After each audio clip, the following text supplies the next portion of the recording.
Welcome to yet another JTK TV's new program. ஒரு புதிய நிகழ்ச்சி டிஸ்கவரிங் த டெப்த்ஸ். பைபிளில் எவ்வளவோ ஆழங்கள் இருக்குது, அதாவது தொட முடியாத அடைய முடியாத ஆழங்கள். சொல்லுவாங்க இல்லையா, பூமிக்கு வானம் எவ்வளவு உயரமாக இருக்கிறது, see the gap. ஆனால் நம்ம வானத்தை பார்க்கும்போது ஏதோ அதை தொட்டு விடலாம் என்று போல் தோன்றுகிறது, ஆனால் அதை தொடவே முடியாது. It's infinite, the distance is so huge. Sea கடியில் போய் தொட்டுடலாம் அப்படின்னு நம்ம நினைப்போம். That is also very huge. அந்த டெப்த்தெல்லாம் ஆராய்ந்து பார்க்க முடியாத ஒரு டெப்த்ஸ். இது நமக்கு உலகத்தில் இயற்கையில் நம்ம பார்க்குற ஒரு உதாரணங்கள். ஆனால் வேதாகமம் அதை விட ரொம்பவே ஆழமாக இருக்கிறது. So a small initiative from my side to dive into these depths. இந்த வேதத்தில் தான் நாங்கள் இன்றைக்கி டைவ் பண்ண போகிறோம். அந்த ஆழத்தை தொட்டு விடலாமா என்ற ஒரு சின்ன ஹோப்போடு நாங்கள் இந்த நிகழ்ச்சியை ஆரம்பிக்க இருக்கிறோம். ஸோ என்னுடைய நிகழ்ச்சியில் இன்றைக்கி என்னுடைய கெஸ்ட்டாக வந்திருக்காங்க பிரதர் டேனியல் ராஜதுரை அவர்கள். வணக்கம் சார். வணக்கம் madam. Thank you so much for being my guest today. Thank you madam. Actually உங்களுக்கே தெரியும், நம்ம இந்த ப்ரோக்ராமை ரொம்ப நாளாக நம்ம ரெண்டு பேரும் சேர்ந்து பிளான் பண்ணிகிட்டே இருக்கிறோம். Yes, because it's a lot of Bible study. சாதாரணமான ஒரு டாபிக் இல்லை, இந்த உலகத்தின் டாப்பிக்கு கொஞ்சம் சின்னதாக ஒரு ஸ்டடி போதும். ஒரு கூகுளில் ஒரு ஸ்டடி பண்ணிக்கலாம், தெரிஞ்சவங்க கிட்ட கொஞ்சம் பேசிடலாம். ஆனால் இந்த depths of the Bible, discovering those depths, அது சாதாரணம் இல்லை. பைபிளையும் நீங்கள் ஸ்டடி பண்ணியிருப்பீங்க. கொஞ்சம் ஸ்டடி பண்ணும்போது வேற ஒரு பாகத்தில் வேறு விதமாக சொல்லப்பட்டிருக்கே என்று அதையும் நீங்கள் ஸ்டடி பண்ணியிருப்பீங்க. So you must have studied a lot. ஆனால் நானுமே படிச்சிருக்கேன். ஏன்னா உங்கள்கிட்ட கேள்வி கேட்குறதுக்கு நான் ரெடியாக இருக்கணும் இல்லையா? ஸோ இன்றைக்கு நாங்கள் செலக்ட் பண்ண ஒரு சப்ஜெக்ட், அதாவது discovering the depths of the Bible. இதில் நாங்கள் செலக்ட் பண்ண டாபிக் இஸ் அபவுட் டெத், அதாவது மரணம் அப்படிங்கிற டாப்பிக்கை கேட்கணுன்னே சிலருக்கு பயமாக இருக்கும்னு நினைக்கிறேன். இந்த நிகழ்ச்சியை ஃபர்தர் நம்ம பார்க்கலாமா வேண்டாமான்னு யோசிச்சுட்டு இருப்பாங்கன்னு நான் நினைக்கிறேன். மரணம்ங்கிற சொல்ல கேட்குறதுக்கே பயப்படுவாங்க. ஆமாம், சொல்லாத அது அப்படின்னு சொல்லுவாங்க. சாவு சொல்லிடாத, மரணம் பேசாத அப்படி சொல்லுவாங்க. ஆனால் நம்ம இன்னைக்கு பேச போகிறோம், ஆராய்ச்சி பண்ண போகிறோம் with the Bible. So we are going to dive into the truth. மரணம் அப்படிங்கிற இந்த வார்த்தையை நீங்கள் இந்த அடுத்த அரை மணி நேரம் அடிக்கடி கேட்க போகிறீங்க. எனக்கு நிறைய கேள்விகள் இருக்குது. நீங்கள் கொஸ்டின்ஸுக்கெலாம் ஆன்சர் பண்ண ரெடியாக இருக்கீங்களா? நிச்சயம் மேடம். ஆக்சுவலி நம்ம ரெண்டு பேரும் கொஸ்டின்ஸ் டிஸ்கஸ் பண்ணவே இல்லை. நம்ம ஏற்கனவே சொன்னது போல் நான் திடீர்னு கேட்பேன் அப்படின்னு சொன்னது போல் நான் திடீர் கேள்விகளோடு நான் ரெடியாக இருக்கிறேன். கர்த்தர் எனக்கு கொடுத்துருக்கிற ஞானத்தில் அவருடைய வார்த்தையின்படி அவர் என்ன சொல்கிறாரோ இங்கே கேட்குற கேள்விக்கு அதிலிருந்து நான் எடுத்து கொடுக்குறேன். நிச்சயமாக இது இன்றைக்கி இந்த தொலைக்காட்சி முன்பாக பார்த்துக்கிட்டு இருக்கிற நல்ல உள்ளங்களுக்கு, விசுவாசிகளுக்கு, அதுவும் கர்த்தருடைய சுவிசேஷகர்கள், ஊழியர்களுக்கு இன்றைய நிகழ்ச்சி நிச்சயமாக பிரயோஜனமாக இருக்கும் அப்படின்னு சொல்லி நான் நம்புகிறேன். எஸ். இப்போ நான் ஒரு டெத்துக்கு நான் போகிறேன் அப்படிங்கிறப்போ நம்மளுடைய அப்பியரன்ஸ்லேருந்து எல்லாமே ரொம்ப சோகமாக நம்ம இருக்கணும். அஃப்கோர்ஸ் அந்த கண்ணீர் இது எல்லாமே நம்ம புரிஞ்சுக்கிறோம். We are not insensitive to the pain of death. அந்த ஃபிசிக்கல் பெயின் இருக்குது, நம்மளுடைய லவ்டு ஒன்ஸ்க்கு இல்லை அப்படிங்கிறப்போ ஒரு ஃபிசிக்கல் பெயின் இருக்குது, துக்கம் இருக்குது. இந்த துக்கம், அழுகை இதெல்லாமே நேச்சுரல் தான். ஆனால் நீங்கள் என்ன நினைக்கிறீங்க, நம்மளுடைய இமோஷன்ஸ் டுவர்ட்ஸ் டெத்ஸ் பற்றி நீங்கள் என்ன நினைக்கிறீங்க? துக்கம், கவலை இதெல்லாம் நம்முடைய முக சுபாவத்தையே மாற்றிடுது. ஒரு துக்க வீட்டுக்கு போகிறோம்னாலே நம்ம முகத்தை பார்த்தாலே ஒரு இறுக்கமான ஒரு நிலை. We try to make it like that actually. நம்ம அறியாமலே ஒரு சுபாவத்துக்குள்ளே தள்ளப்படுறோம். அது ஹியூமன் நேச்சர் அப்படின்னு சொல்லி நான் நினைக்கிறேன். பட் ஆனாலும் அதோடு கூட கர்த்தருடைய வார்த்தை என்ன சொல்லுது அப்படின்னு நம்ம அண்டர்ஸ்டாண்ட் பண்ணிக்கிட்டோம் அப்படின்னு சொன்னால் அது துக்கமாக இருக்க முடியாதோ அப்படின்னு சொல்லி நான் நினைக்கிறேன். ஏன்னா வாழும் நாட்கள் நம்ம கையில் இல்லை, ஆனால் இருக்கிற நாட்களை நமதாக நினைத்தால் மகிழ்ச்சியாக வைத்திருக்க முடியுமே அப்படிங்கிறது தான் என்னுடைய ஆழமான ஒரு எண்ணம். கொஞ்ச காலம்தான் இந்த உலகத்தில் வாழ போகிறோம், ஒரே ஒரு முறை தான் வாழ போகிறோம்.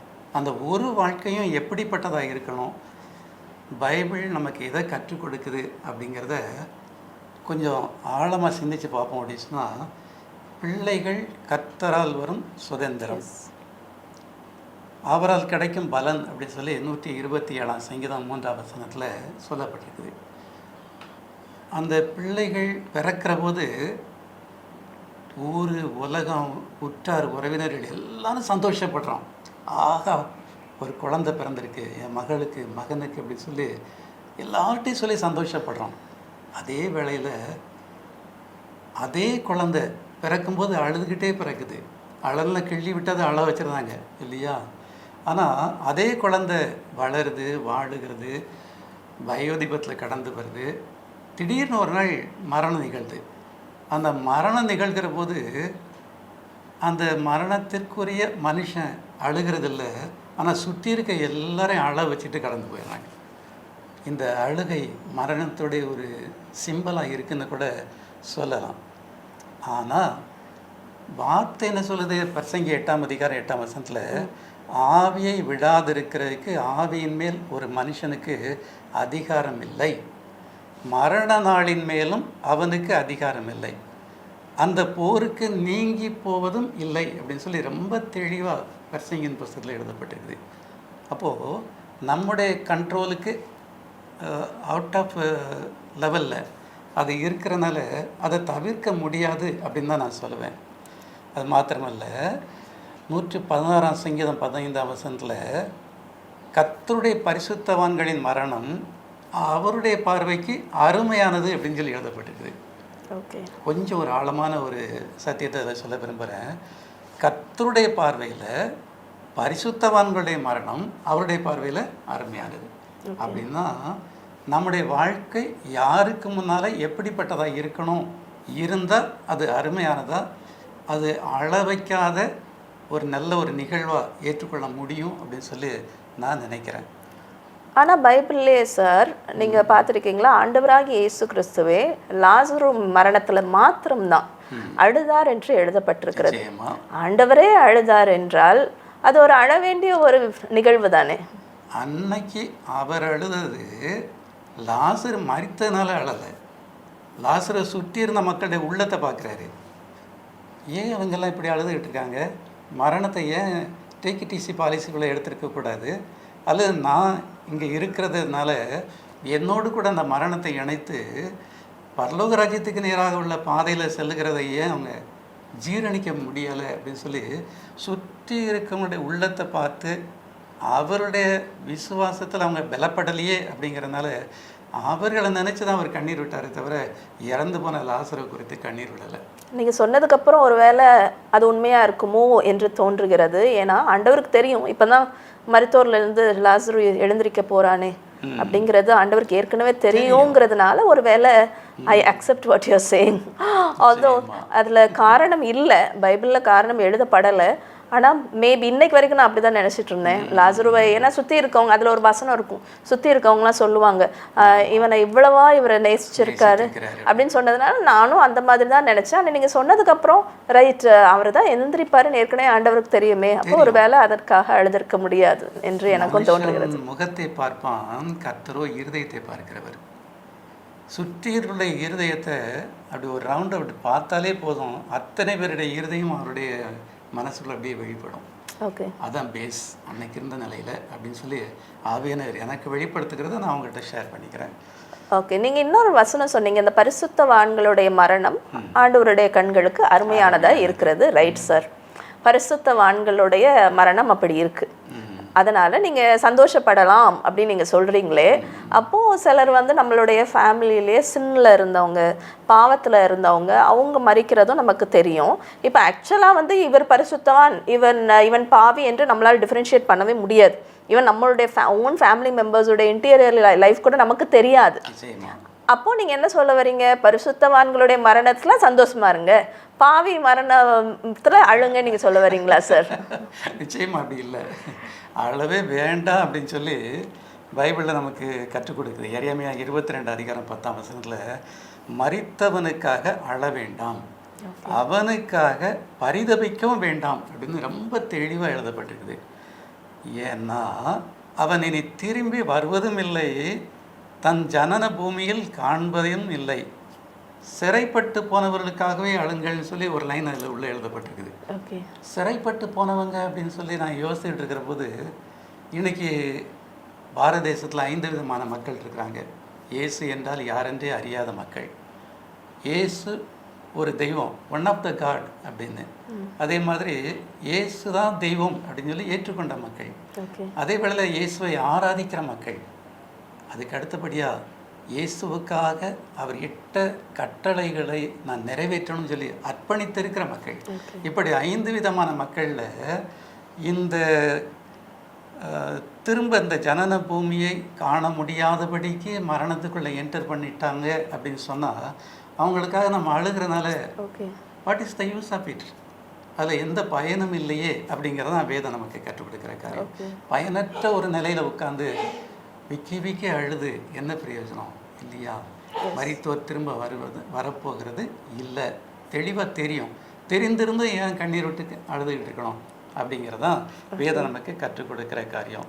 அதே வேளையில் சிறைப்பட்டவர்களுக்காக அழுங்கள் அப்படின்னு சொல்லி அதே வசனத்தில் இருக்குது. எரேமியா 22 அதிகாரம் 10ஆம் வசனத்தில் அந்த சிறைப்பட்டவர்கள் சொல்லுகிற போது, பாவத்தினால் பாவத்திற்குள் சிறைப்பட்டிருக்கிற மக்கள், பிசாசினால் பிசாசுக்குள் சிறைப்பட்டிருக்கிற மக்கள், அவங்க மீட்கப்படணுங்கிற தரிசனம் நமக்குள்ளே இருக்குன்னு சொன்னால், ஐயோ இந்த ஜனங்கள் பாதாளத்துக்கு போகிற நிலையில், கெட்டு போகிற நிலையில் தள்ளப்பட்டிருக்காங்களே, இவங்களை எப்படியாவது மீட்க முடியாதா அப்படின்னு சொல்லி மரணத்தின் விளிம்பில் இருக்கிற நிலையிலையும் கூட அவங்கள மீட்க முடியுமாங்கிற அந்த எண்ணம் நமக்குள்ளே வரும்னு சொன்னால், நம்ம அறியாமலே அவங்களுடைய ஆத்துமாக்கள் நிமித்தம் இருக்கிற கண்ணீர் நமக்குள்ளே கடந்து வந்துவிடும். இதை எங்கே பார்க்கலான்னு சொன்னால், கடைசி வேளையில் இயேசு கிறிஸ்து சிலுவையில் ஜீவனை விடுகிறதுக்கு சில நிமிஷங்களுக்கு முன்னால் 2 பேர் கான்வர்சேட் பண்ணிக்கிட்டு இருக்கிறாங்க. அதில் ஒரு கள்ளன் சொல்கிறான், ஆண்டவரே உம்முடைய ராஜ்யத்திற்கு நீர் வருகிற போது அடியனை நினைத்தருளும். அப்போ அந்த கடைசி நிமிஷத்தில் கூட அந்த மனுஷனுடைய மனஸ்தாபத்து நிமித்தம் அவனை மீட்டெடுக்கிற அந்த நிலையில் அவனுடைய ஆத்மா அழிந்து போகாதபடி காத்துக்கொள்கிறார் இல்லையா? இன்றைக்கு என்னுடனே கூட பரதீசில் இருப்பாய். இதுதான் அந்த அழுகையினுடைய பின்னணியத்தில் இருக்க வேண்டிய அத்தியாவசிய தேவை. இன்னைக்கு நம்ம அப்படி ஆத்மாக்களுக்காக விடுகிற கண்ணீர் அழுகை நமக்குள்ளே இருக்கான்னா நினைச்சே பார்க்க முடியல. ஓகே ஓகே சரி, இன்னும் ஒரு டவுட் எனக்கு.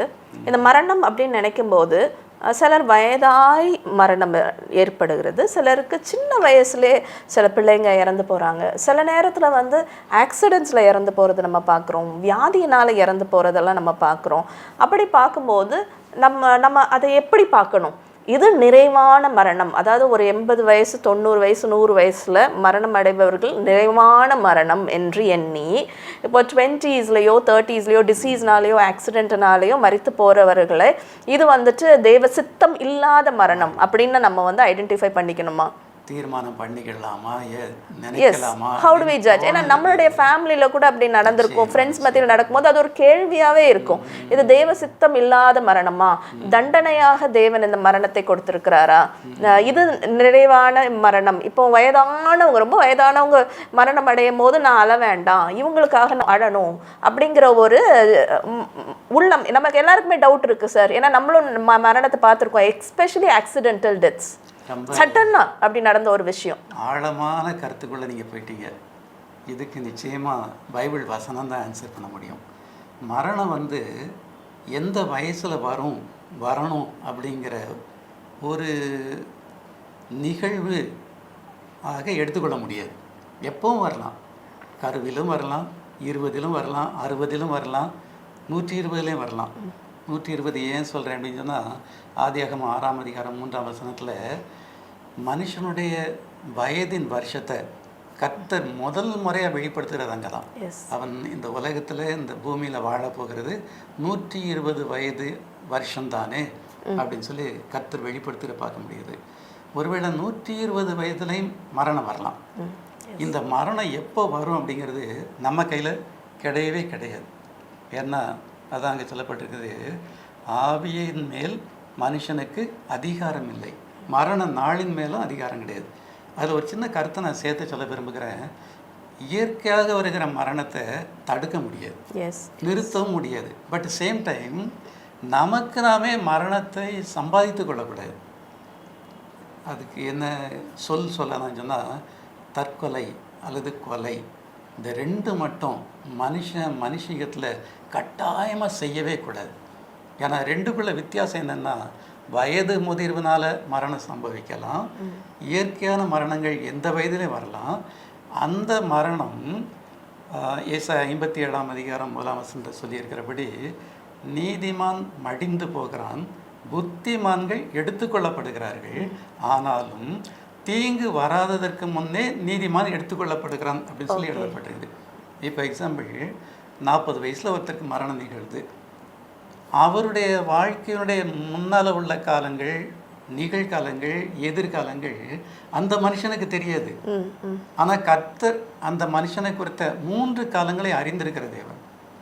அதில் 40வது ஏன் எடுத்துக்கொள்ளப்படுறாரு அல்லது மரணம் நிகழ்கிறதுன்னா, அதுக்கு பின்னால் வரக்கூடிய நாட்களில் ஒரு தீமையான காரியங்கள் நிமித்தம் அந்த மனுஷனுடைய ஆத்மா நரகத்துக்குள்ளே போகிறதுக்கு ஒரு ஏது இருக்கும் அப்படின்னு சொன்னால், அதுக்குள்ளே தள்ளப்பட்டு விடுறதுக்கு முன்னாலேயே அந்த ஆத்மா எடுத்துக்கொள்ளப்படும் சொன்னால், அந்த ஆத்மா நித்திய ஜீவனுக்குள்ளே கடந்து செல்லுமே. இதுதான் கர்த்தருடைய பார்வையில் இருக்கிற கரிசனை. ஏசாயா 57ஆம் அதிகாரம் 1ஆம் வசனத்தில் இருக்குது, நீதிமான் மடிந்து போகிறான், புத்திமான்கள் எடுத்துக்கொள்ளப்படுகிறார்கள், ஆனாலும் தீங்கு வராததற்கு முன்னே நீதிமான் எடுத்துக்கொள்ளப்படுகிறான். Very comforting verse. ஏன்னா சீக்கிரமாகவே உறவினர்களை இழந்தவர்களுக்கு இந்த வசனம் வந்து பேசும்னு நான் நம்புறேன். என்னுடைய கேள்விக்கும் பதில் கிடைச்சிருச்சு. நீங்க ஏன் சீக்கிரமா எடுத்துக்கொள்ளப்படுகிறது? ஏன்னா நீங்க எக்ஸ்பிளனேஷன்லேயே ஒரு வார்த்தை நீங்க சொன்னீங்க, இயற்கையாகவே சிலர் வயதான பிறகு அதாவது இயற்கை மரணம்ன்றீங்க.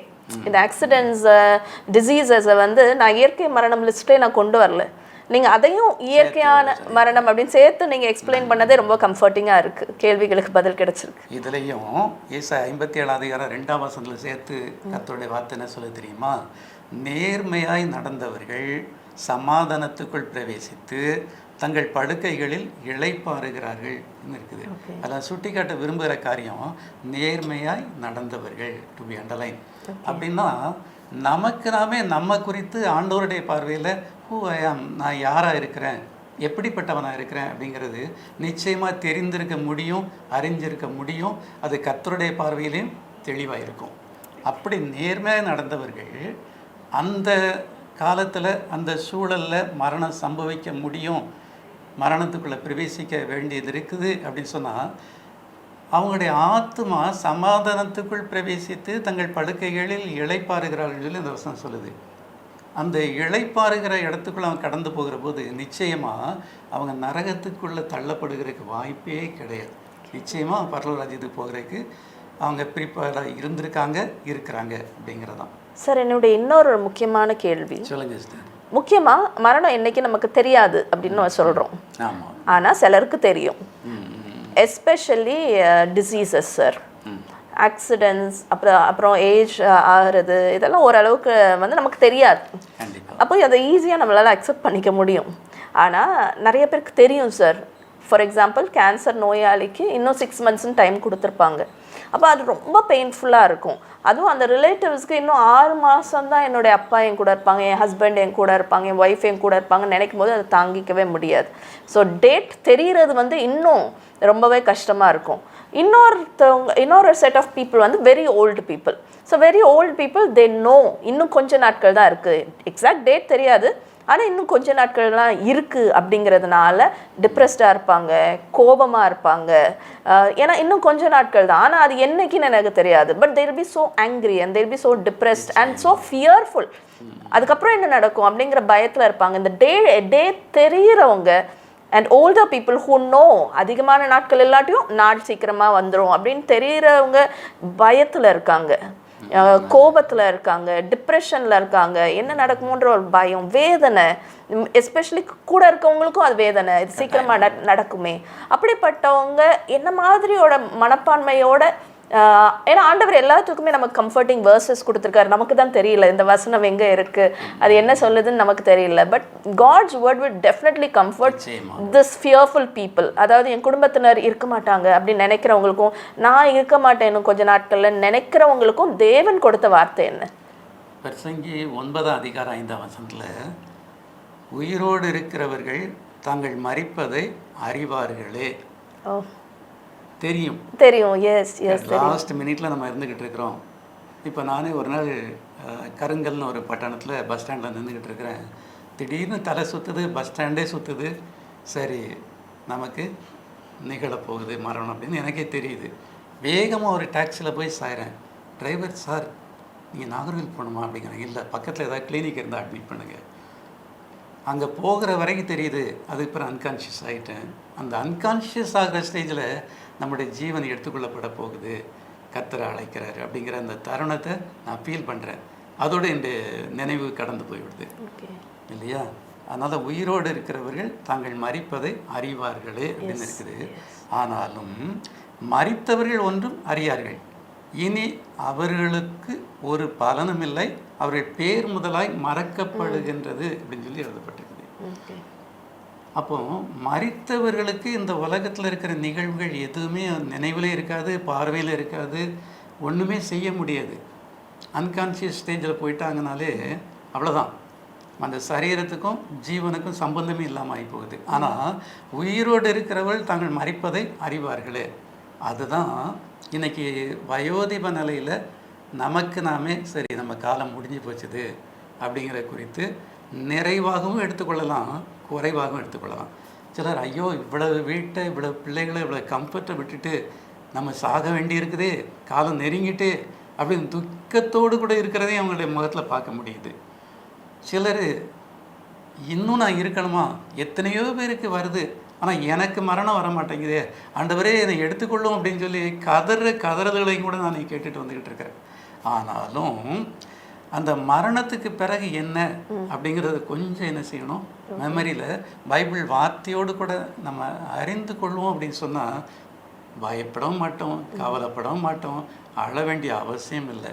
ஏன்னா பிரசங்கி 9:6 பின்பு எழுதப்பட்டிருக்குது, சூரியனுக்கு கீழே செய்யப்படுகிறது ஒன்றிலும் அவர்களுக்கு இனி என்றைக்கும் பங்கில்லை.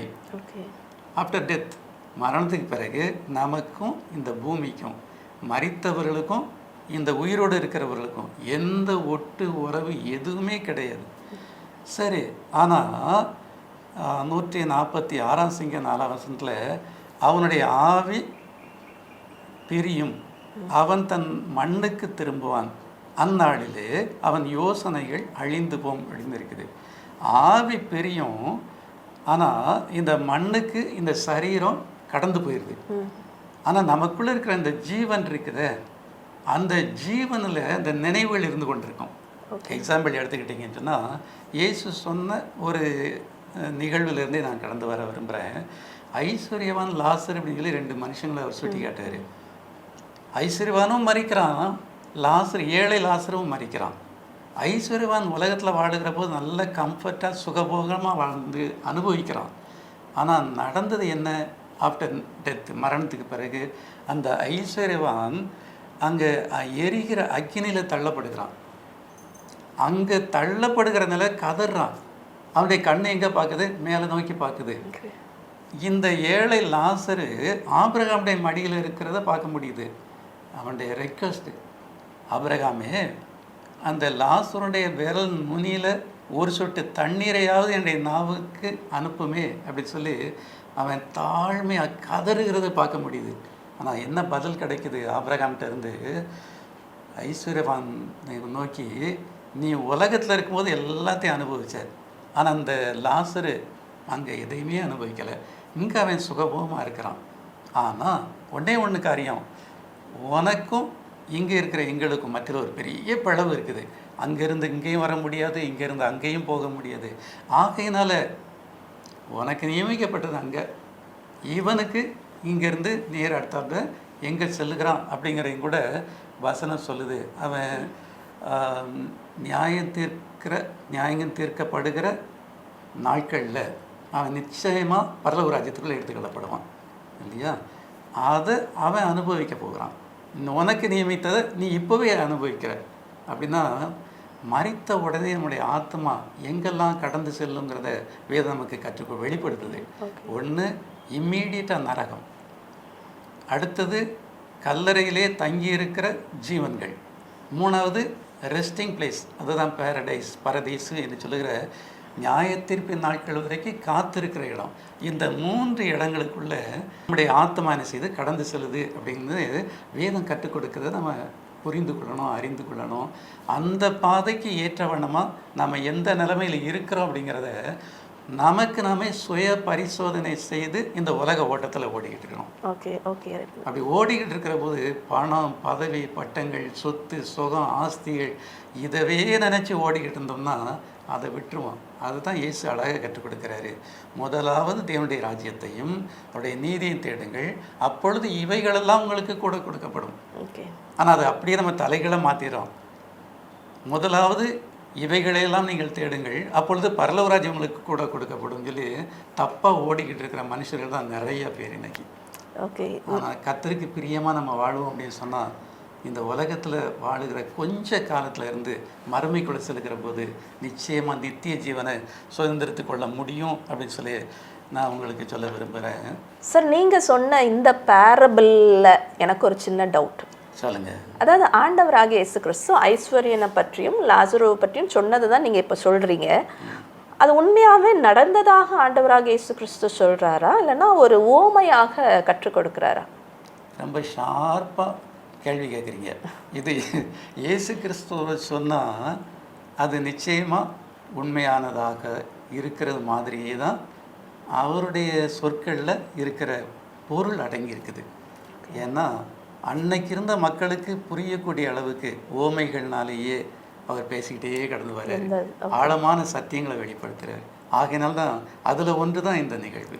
ஏன்னா ஓமையா நிகழ்வான்னு ஏன் நான் கேட்குறேன்னா, நீங்கள் இப்போ கொடுத்த எனக்கு இந்த டெத்து தெரிஞ்சவங்க எப்படி அதை ஹேண்டில் பண்ணணும் நான் கேட்ட கேள்விக்கு நீங்கள் கொடுத்த பதில் எனக்கு ரெண்டு பதில் கிடைச்ச மாதிரி இருக்குது, முரண்பாடாக இருந்த மாதிரி இருக்குது.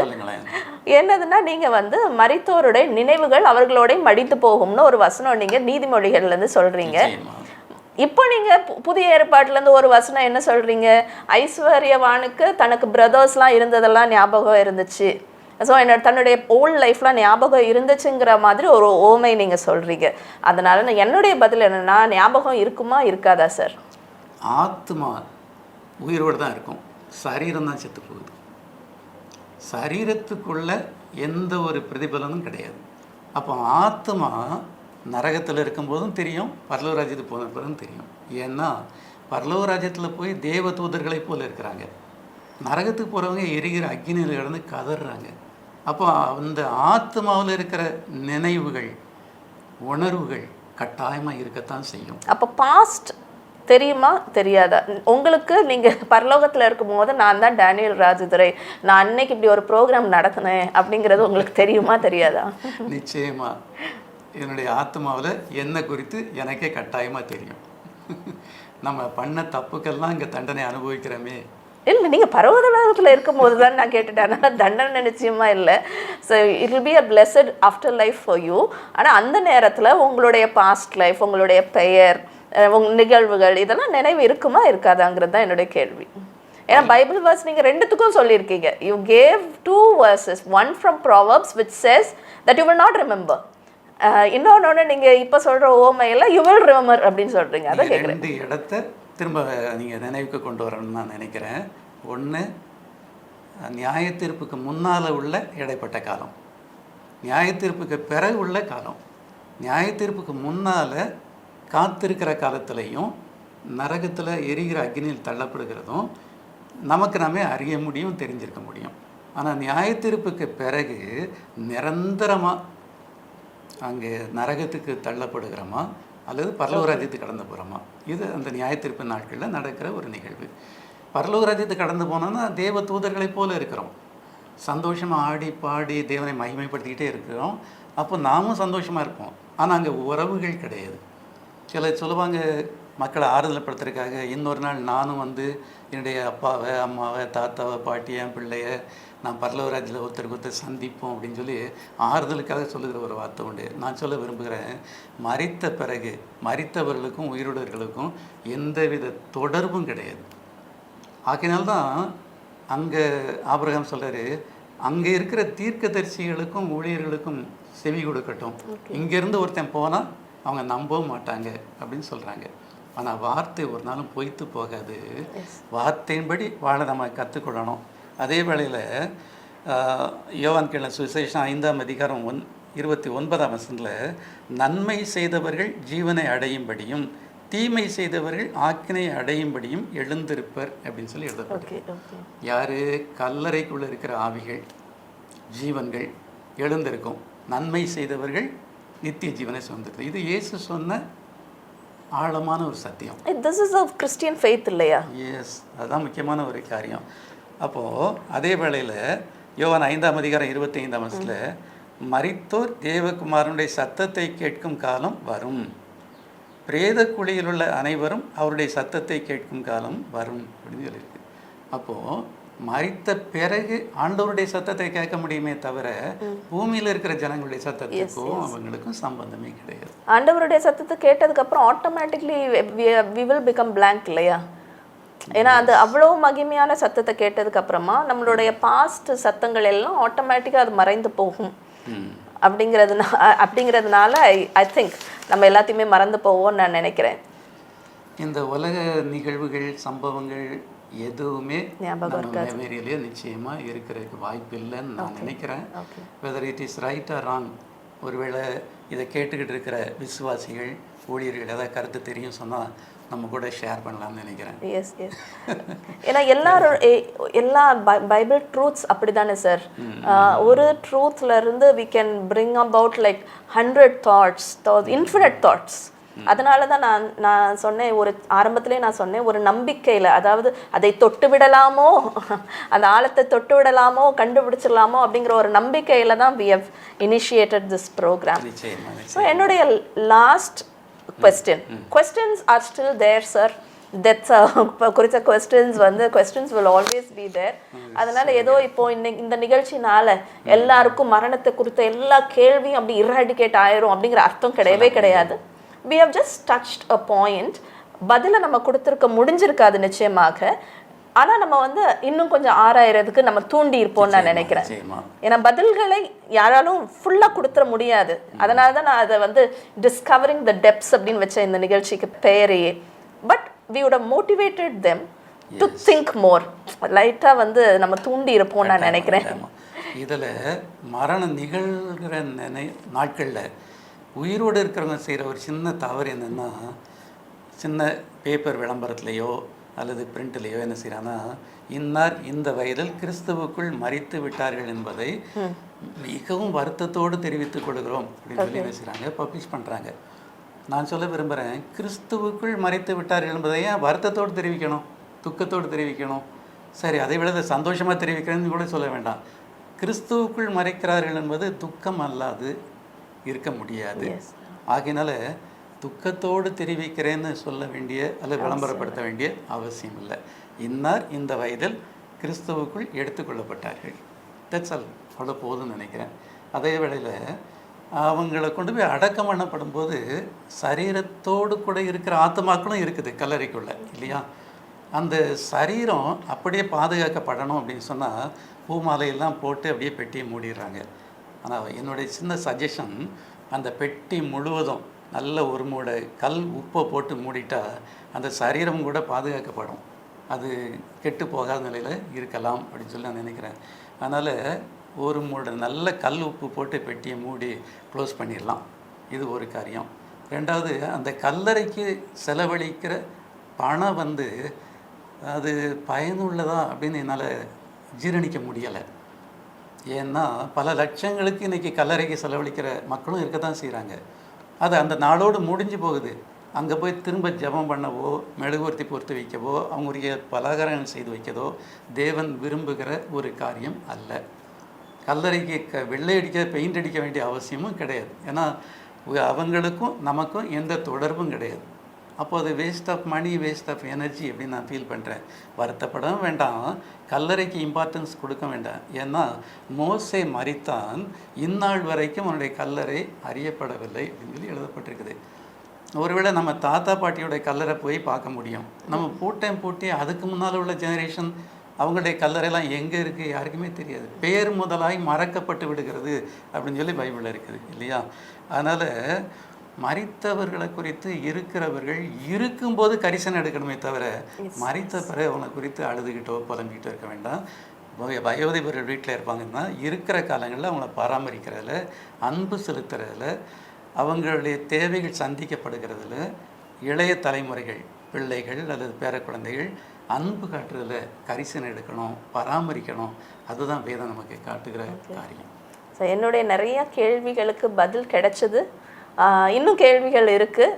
அந்த கேள்விகளுக்கு நீங்கள் கொடுத்த இந்த பைபிள் வேர்ஸஸ் வந்து இந்த ப்ரோக்ராம் முடித்தோடனே நான் எல்லாத்தையும் எழுதி வாங்கிக்க போகிறேன். Because that answers most of the questions about deaths. நீங்கள் எடுத்துகிட்டு வந்த எல்லா பிப்ளிக்கல் ரெஃபரன்சஸும், ஸோ இந்த ரெஃபரன்சஸ், இந்த ப்ரோக்ராம், சார் கொடுத்த பதில்கள் உங்களுக்கும் பிரயோஜனமாக இருக்கும்னு நான் நம்புகிறேன். Thank you so much for your time.